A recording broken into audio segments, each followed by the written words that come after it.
O'zbekiston Amerika Qo'shma Shtatlaridan samolyotlar, dukkakli donlar va tonnalab paxta sotib oladi hamda amerikaliklar uchun vizasiz tartib joriy etadi.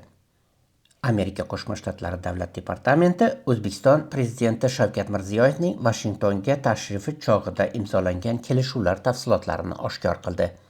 Unga ko'ra, Toshkent amerikalik kompaniyalarga kamyob yer metallari konlariga kirish imkonini yaratadi. Shuningdek, Amerika Qo'shma Shtatlaridan 2 million tonna soya donlari, 22 ta Boeing 787 Dreamliner samolyoti va kichik atom reaktorlarini jami 8,5 milliard dollar qiymatida xarid qiladi. Eng qiziq jihati shundaki, kelishuv doirasida O'zbekiston dunyoning eng yirik paxta ishlab chiqaruvchi mamlakatlardan biri bo'lishiga qaramay, 100 ming tonna Amerika paxtasini sotib olish bo'yicha 3 yillik shartnoma tuzdi.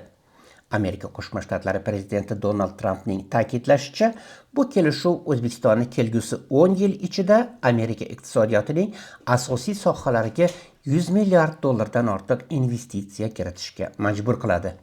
Shuningdek, O'zbekiston UzAuto Motors avtomobil yig'ish kompaniyasini xususiylashtirish jarayonida Amerika Qo'shma Shtatlari bilan hamkorlikni kengaytirishni va 2026-yildan amerikaliklar uchun 30 kunlik vizasiz tartib joriy etishni rejalashtirmoqda.